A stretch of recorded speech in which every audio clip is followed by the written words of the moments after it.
मुंबई में 6 महीने की बच्ची संक्रमित हुई है। गुजरात के अस्पतालों में अलगाव वार्ड, पंजाब में मास्क पहनने की सलाह। आदाब नमस्कार, मैं दानिश नदीम और आप देख रहे हैं द देश बोर्ड। कोरोना वायरस जैसे ह्यूमन मेटान्यूमोवायरस HMPV का महाराष्ट्र में बुधवार को तीसरा मामला सामने आया है। मुंबई के हीरानंदानी अस्पताल में 6 महीने की बच्ची इस वायरस से संक्रमित पाई गई है। बच्ची को 1 जनवरी को खांसी, सीने में जकड़न और ऑक्सीजन स्तर 84% तक गिरने के कारण अस्पताल में भर्ती कराया गया था। हालांकि अब बच्ची की हालत स्थिर है और उसे ठीक कर दिया गया है।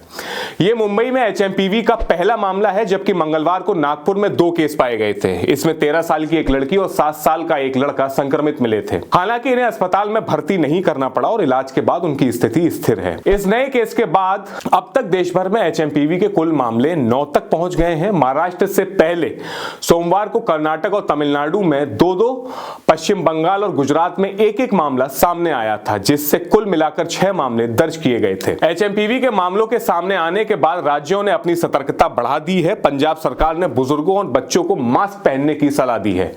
गुजरात में अस्पतालों में अलगाव वार्ड, आइसोलेशन वार्ड बनाए जा रहे हैं ताकि संक्रमित मरीजों को उचित देखभाल मिल सके।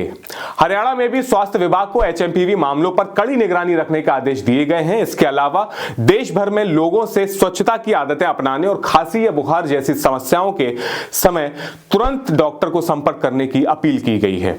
हेल्थ एक्सपर्ट्स का मानना है कि HMPV जो एक वायरल संक्रमण है, एक वायरल इंफेक्शन है, आमतौर पर बच्चों, बुजुर्गों और कमजोर इम्यून सिस्टम वाले लोगों को प्रभावित करता है।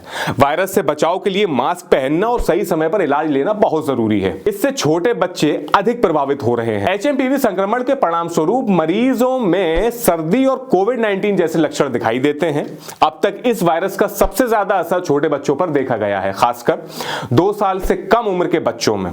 विशेषज्ञों के अनुसार इस आयु वर्ग के बच्चे सबसे अधिक जोखिम में हैं, क्योंकि उनका इम्यून सिस्टम कमजोर होता है और वे आसानी से गंभीर श्वसन समस्याओं का सामना कर सकते हैं। केंद्र सरकार ने राज्यों को निर्देश दिया है कि वे इन्फ्लुएंजा जैसी बीमारियों और तीव्र श्वसन समस्याएं यानी SARI जैसी सांस की बीमारियों की निगरानी को बढ़ाएं।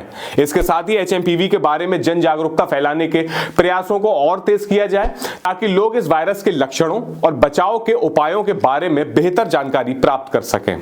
स्वास्थ्य मंत्रालय का कहना है कि बच्चों और बुजुर्गों को विशेष ध्यान में रखना चाहिए, क्योंकि यह वायरस इन समूहों में जल्दी गंभीर रूप धारण कर सकता है।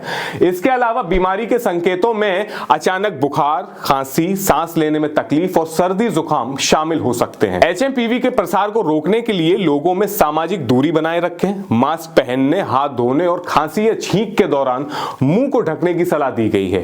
राज्यों को इस वायरल के प्रसार की निगरानी करने के लिए सख्त कदम उठाने को कहा गया है, ताकि भविष्य में बड़े प्रकोप से बचा जा सके। विशेषज्ञों का कहना है कि HMPV कोई नया वायरस नहीं है, बल्कि इसे पहली बार 2001 में पहचाना गया था। इसके बाद यह वायरस वैश्विक स्तर पर फैल गया है।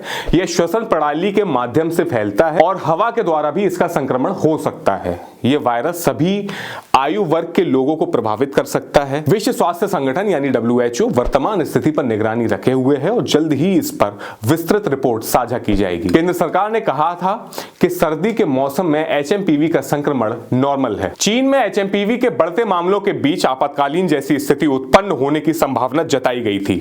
हालांकि भारत सरकार ने 4 जनवरी को ज्वाइंट मॉनिटरिंग ग्रुप की बैठक आयोजित की थी। इसके बाद सरकार ने स्पष्ट किया था कि सर्दी के मौसम में फ्लू जैसे संक्रमण का फैलना असामान्य नहीं है। चीन के मामलों पर भी कड़ी निगरानी रखी जा रही है और सरकार इनसे निपटने के लिए पूरी तरह से तैयार है। सरकार स्थिति पर नजर बनाए हुए है और संक्रमण के प्रसार को रोकने के लिए पूरी तत्परता से काम कर रही है। HMPV वायरस पर आपकी क्या राय है? क्या आपके भी आस पड़ोस में कोई इस तरीके का मरीज है? हमें कमेंट करके जरूर बताइएगा। वीडियो को लाइक कीजिए, शेयर कीजिए, साथ ही साथ हमारे और अपने चैनल द देश बोर्ड को सब्सक्राइब करें। अपना बहुत ख्याल रखें। बहुत शुक्रिया।